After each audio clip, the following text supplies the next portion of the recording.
नमस्कार पिला माने मो यूट्यूब वीडियो को तुम मान को पिले आउ थे स्वागत। बहुत दिन पॉलिटिकल आलोचना पर आज गोटे एजुकेशनल वीडियोटे स्पेसिफिकली एसएसबी लेक्चरशिप प्रिपेयर होउथिबा पिला मानक पई जदियो स्पेसिफिकली एसएसबी लेक्चरशिप प्रिपेयर होउथिबा पिला मानक पई वीडियो रे मु एमिति किछि कथा कहिबी, किंतु ए वीडियोटी से समस्त प्रकार एक लेक्चरशिप एग्जाम काम लगे पिला मानकर जो मानकर लेक्चरशिप एग्जाम रे रिटेन ता सहित भाइबा अच्छी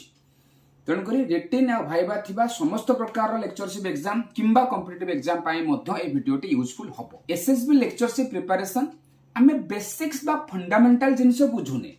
बाया पागला हेले किछि हबनी, हमकू स्ट्रेटजी प्रिपेयर करी अकॉर्डिंग टू दैट पढिबा पई पड़िबो। देन प्रश्न उठुछि कोन आमे बाया पागला भलिया हेले कोन स्ट्रेटेजिकली फेल मारिले आ कोन बेसिक्स बा फंडामेंटल जिनिस आमे बुझुने पिले देखो एसएसबी लेक्चरशिप कथा जदि आमे चिंता करिबा एसएसबी लेक्चरशिप रो फॉर्मेट होची कोन ना रिटन प्लस भाइबा गोटे सिलेबस दिया जायछि से सिलेबस रे किछि कोर्सेस अछि से कोर्सेस को आमे पढी करी रिटन एग्जामिनेशन दबा एमसीक्यू बेस्ड। 2 नंबर कथा होची आमे कोन करिबा भाइबा अटेंड करिबा किछि मार्क्स दिया जायछि तेणु कर तुम पई इंटरव्यू अछि से इंटरव्यू तुम अटेंड करिवो on the basis of your performance सेठी मध्ये तुमको मार्क मिलिवो। मार्क तमे दिटा जगह जहां रखिलो रिटन रे ता सहित इंटरव्यू रे जहां मार्क रखिलो ताको कंबाइन करके तुमरो रैंक आसीबो on the basis of that cut off जिवो एवं तमे सिलेक्शन होबो। प्रॉब्लम होची कोन ना प्रॉब्लम होची मल्टीपल चॉइस क्वेश्चन पडुची बोली करी बहुत किछि पिला आको स्ट्रेटेजिकली डिसाइडिंग करू नांती। बहुत किछि पिला भाबुचंती मोर ओएस प्रिलिमिनरी तो हे जाइछि आईएएस प्रिलिमिनरी तो मु अल्प टिके बंची जाइथिली तेणु करी बोधुए मु मल्टीपल चॉइस क्वेश्चन को मल्टीपल चॉइस ढांचा रे पढिबी। केमती पढुचंती ना मल्टीपल चॉइस क्वेश्चन रे पढुची आ कोन से जो फिल्म अछि 12th फेल सेटा गोटा माने डायलॉग अछि से जो मनोज को से कहउथिबो जे आईएएस प्रिलिमिनरी बाहर करबा माने सक्सेसफुली कंप्लीट करबाटा किछि बड़ कथा नुए, it's a matter of just clicking right boxes. आदरे पिले 100 रु 100 सत कथा एटा OPSC UPSC level preliminary exam गुड़ाक रे साधारणतः भाव में जब ठीक ठीक ठीक ठीक भाव में तुम बॉक्स चूज कर अल्प किसी प्रिपरेशन कर सारा तुम कौन कर ना हो जापर। प्रोब्लेम आमर प्रथम प्रोब्लेम होची आमे से प्रिलिमिनरी एग्जाम को सहित आकु कंपेयर कर दोचे। प्रथम कथा होची कंपेयर करबा कथा ही नुह कहीं ना तुम जब भल देखिबो सिविल सर्विस रे प्रिलिमिनरी एग्जामिनेशन को मार्क को काउंट करा जायनी तुमर रैंक रे। सो एठू मुंडरे भर्ती हे जिबा कथा जे भाई सेठी प्रिलिमिनरी टा केवल क्वालिफाइंग पेपर, एठी रिटन टा क्वालिफाइंग पेपर नुह। रिटन टा क्वालिफाइंग पेपर नुह माने बहुत के जिंस बुझी जिबार अछि। गोटे क्वालिफाइंग पेपर टार डेप्थ एते नथबो जते बेले गोटे क्वालिफाइंग पेपर तमे अपियर करूचो सेते बेले तमे तम स्कोप टाको जदि ठीक रखिबो प्रिपरेशन को टिके स्ट्रेटेजिकली गोटे निर्दिष्ट सीमा जाके नैचो माने चांसेस बहुत अछि। किंतु तमे एसएसबी रे जो रिटन टा दउचो से रिटन टा is not a qualifying paper, सेटा मेन पेपर आज्ञा। तारे मार्क रखिले तमे डिसाइड करबो तम से मार्क टा रिफ्लेक्ट हबो तम रैंक रे, तमे ताको केमति कहि दबो। तेणु करी ए बाबद रे किछि पिला कोन करूचंती एमसीक्यूज पढिबा, खाली एमसीक्यूज पढिबा 50 100 200 खंडे कोठू एमसीक्यूज नै आसी कि ताको प्रैक्टिस कर दबा। कोनोसी संस्था जदि मॉक टेस्ट दउची 10टा सेट 15टा सेट 20टा सेट ताको खाली अपियर कर जिबा मु तुमको पिले लेखि कि दउची एथरे हबो नाही। तेणु करी जते बेले तमे कोनोसी मेन एग्जाम पई प्रिपेयर होचो तुमको स्ट्रेटेजिकली प्रिपेयर हबाको पड़िबो। यार अर्थ होची बही पढी करी फैक्ट को क्लियर हेई करी भितर को जिबाको पड़िबो काना सेटा होची क्वालिफाइंग पेपर, एटा होची main paper. Level of question much more different. जदि तुम आज का डेट रे प्रिलिमिनरी सिलेबस को देखिबो मु मानुची प्रिलिमिनरी सिलेबस टा स्कोप अधिका ही थाई पारे, बहुत गुडे जिंस ऐड कर देछि। तुमको माने तुमको बाया पागला बळे लागुची बहुत सेठी अधिका अछि polity economy history general studies मु मना करूनी। किंतु एसएसबी भलिया एग्जाम गुडा करे ना जदियो स्कोप अधिका नाही तार डेप्थ अधिका। केमते डेप्थ अधिका भले करे चिंता कर। एसएसबी एजुकेशन रे गोटे पिला परीक्षा दबो से एसएसबी एजुकेशन रे जो सिलेबस टा अछि से सिलेबस रे से सब जाक इंक्लूडेड जोटा तमे +3 और पीजी रे पढिचो। चिंता कर से सब जाक पाठ कोन अछि सब्जेक्ट उठैनो एसएसबी जूलॉजी रे देखो, एसएसबी फिजिक्स रे देखो,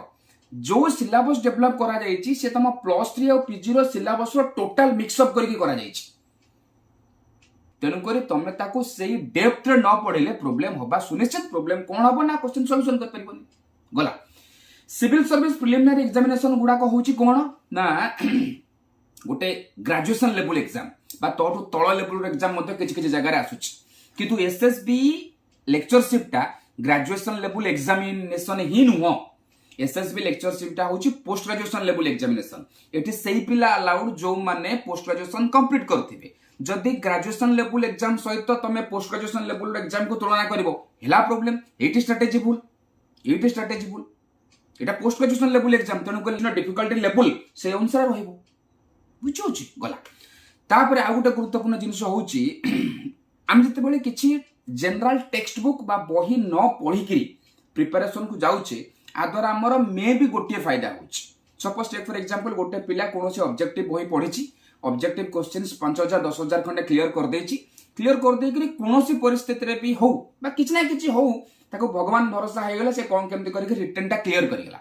जदि रिटर्न टा पिले तमे क्लियर कर जाउचो ताले तुमको से जो गाइड पढ़िबा बा से जो ऑब्जेक्टिव बही पढ़ी करी माने नेक्स्ट लेवल इंटरव्यू को जिबाटा बहुत सहाय्य करिवो ही नाही तमे एसएसबी हिस्ट्री पिला माने तुमको इंटरव्यू रे हिस्ट्री रो जबरदस्त जिंस पचारिबे इंटरव्यू कथा कहूछ तमे एपटे कोन करछ तम प्रिपरेशन को गाइड को बेस करी करी गोटे ऑब्जेक्टिव बही मल्टीपल चॉइस क्वेश्चन 5000 पढ़ी करी जाइछो रिटर्न क्लियर कर देछो मु तुमको लेखि के दउची इंटरव्यू रे फेल मारिबा सारा केबे भी हेले भीतर अंडरस्टैंडिंग आसीबोनी लॉजिकल अंडरस्टैंडिंग नथबो कोनोसी परिस्थिति रे भी तमे फैक्चुअल डाटा बा एग्जांपल बा एविडेंशियल जिंस तुम पाखे नथबो तमे खाली उ आ हेकरी आसीबो किंबा जो इनफॉरमेशन पचरा जाइथबो जो इंटरव्यू बोर्ड 3-4 जण बसिचंती तांका मित्र जडी कोनोसी प्रकार रे कोनोसी लोक किछि फैक्चुअल इनफॉरमेशन पचारिले यूनो केबे तयारी हेतला डीपीपी डा केबे आस्तला एमती किछि फैक्चुअल इनफॉरमेशन पचारिले सेठी हुए तो से गोटे दिरा खंड क्वेश्चन रे उत्तर तमे देई पारिबो किंतु जदि तमे एसएसबी रो लेक्चरशिप रो इंटरव्यू गुडा को देखिबो मु मध्ये गोटे संस्था सहित एसएसबी लेक्चरशिप सहित इंटरव्यू सहित मॉक इंटरव्यू सहित रिलेटेड हेकरी अछि से संस्थार बा अन्य कोनोसी संस्थार इंटरव्यू जे तमे देखिबो सेठी फैक्चुअल इनफॉरमेशन कम पचरा जाय कारण इंटरव्यू रे बसिथिबा समस्त लोक जो माने पैनल रे बसिचंती से माने भलो कि जानिचंती इंटरव्यू गोटा पिला आसीची माने फैक्चुअल इनफॉरमेशन को क्वालिफाई करी करी आसीची निजु को प्रेजेंट करी करी आसीची एटी फैक्ट पचरा जीवनी एटी तमर कंटेम्पररी अवेयरनेस पचरा जीवो एटी तमर एप्लीकेशन ऑफ नॉलेज पचरा जीवो कोनोसी जिंस को नै कि तम ओपिनियन कोन पचरा जीवो तमे जहा ओपिनियन दउछो ताकू केमिति आर्गुमेंट वे रे बा लॉजिकली सपोर्ट करि पाछो ता से कथा पचरा जीवो कोठु एतिको जिंस आसीबो गोटे ऑब्जेक्टिव होय जते पढि जाइताबो बोले चिंता कर कोठु एतिको जिंस आसीबो जदि तमे ऑब्जेक्टिव बहिटा को पढि के जाइथबो नंडा नंडा 5000 6000 एमसीक्यू प्रिपरेशन कर दी के जाइथबो ठीक अछि भगवान अने देले बाजी गला तमे क्वालिफाई करि गलो सेठी तो हारिबो ना सेठी तो फेल मारिबो ना फेल मारिबार चांसेस अधिक सो लास्ट को जदि आलोचना करबा ताले स्ट्रेटजी कोन ना स्ट्रेटजी होची एया पिले तमे जदि paper wise suppose take for example SSB education को जदि मु कंसीडर करबी 5टा यूनिट 5टा सिना यूनिट तादर 7-8टा 10टा खंडे पेपर पूरी देछि प्रत्येक पेपर रे तमे किछ ना किछ बही रेफर करिया चेष्टा करो आउ टेक्स्ट बुक रेफर करिया चेष्टा करो भलो बही रेफर करिया चेष्टा करो से भलो बही रु जहा पढी कि तमर अंडरस्टैंडिंग डेवलप हैला ताकू सपोर्ट करिबा पई जो मार्केट रे मिलुची ऑब्जेक्टिव बही गुडा को ताकू प्रैक्टिस आनी करी करो तापरे जदि कोनोसी संस्था मॉक टेस्ट दउची किछि टेस्ट गुडा को दउची किछि पैसा देई कि तमे टेस्ट अपेयर करि परछो ताले बहुत भलो हो या द्वारा तमर फायदा 2टा 3टा पिले हबो नंबर 1 तमर अंडरस्टैंडिंग डेवलप हैला जो अंडरस्टैंडिंग को तमे एमसीक्यूज रे सॉल्व कला बेले जते बेले एप्लीकेशन ओरिएंटेड क्वेश्चन पढिबो ताको बढ़िया के सॉल्व करि परिबो 2 नंबर गुरुत्वपूर्ण जिंस होची मु तुमको लेखि के दउची जो पिला माने टेक्स्ट बुक पढि के जाइथिबे बही पढि करी तापरे ए जो एमसीक्यू क्वेश्चंस आ मॉक टेस्ट को सप्लीमेंटरी भाबरे बा सपोर्ट भाबरे व्यवहार करथिबे सेमानकर अंडरस्टैंडिंग एते डेवलप होबो ना सेमाने इंटरव्यू को बढ़िया मुताबिक क्रैक करिया माने क्रैक कर देबे सेमानकु इंटरव्यू समय रे आउ बाया पागुला हेगिरी बहुत गुडे जिंस को हठात करी पढिबा को पड़िबोनी सो एठी एमिति प्रिपरेशन करो एपट्रे एमिति प्रिपरेशन करो जोटा कि तुमको तुम रिटन पेपर सहित तुम इंटरव्यू रे मध्ये हेल्प करिवो कारण इंटरव्यू गोटा गुरुत्वपूर्ण जिनस सेठी जेतिकी मार्क रोची केते हाईएस्ट मार्क तमे आनी परिबो सेटा बेसी गुरुत्वपूर्ण तेणुकर एपटू प्रिपेरेसन एमती रख जेमती कि इंटरव्यू रे तुमको हेल्प करिवो अंडरस्टैंडिंग डेवलप करिवारे गोटे फ्रेमवर्क डेवलप करिवारे इंटरव्यू पैनल रे बसिथिबा लोक माननकु कोनोसे जिंस रे कहिबारे ओपिनियन दबारे बुझुछि तेणुकर प्रिपेरेसन सेमती रख ना कि सिविल सर्विस प्रिलिमिनारी भली पेपर भलिया को भाव ना कि जदि कोनोसी पिला 5-7टा खंडे केवल ऑब्जेक्टिव बही पढ़ी 4,000 क्वालिफाई कर जाइछि ता द्वारा इन्फ्लुएंस हो जा अरे भाई ता भाग्य अछि मु भी चिन्हिछि गोटा दिला संध्या पिला मु भी चिन्हिछि संध्या गोटा दिटा खंडे पिला को से आज का डेट भी मोर डाउट से सब केमिति पाइले ठीक अछि भाई ताकू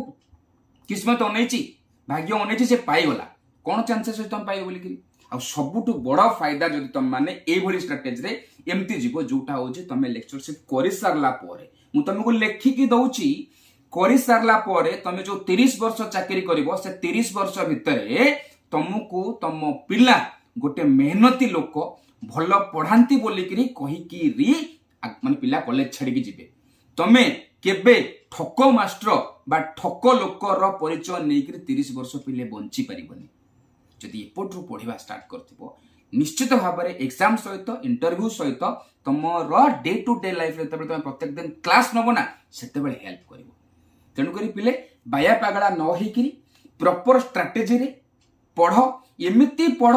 जदि दिन को 4 घंटा 3 घंटा भी पढ़ुच ना से 3 घंटा 4 घंटा जमती तुम गोटे बड़ एडवांटेज होकर आसो